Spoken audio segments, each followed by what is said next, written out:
All Kashmiri political leaders were incarcerated.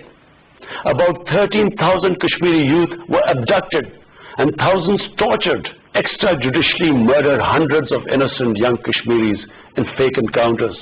All of this is well documented in the reports of the United Nations High Commissioner for Human Rights.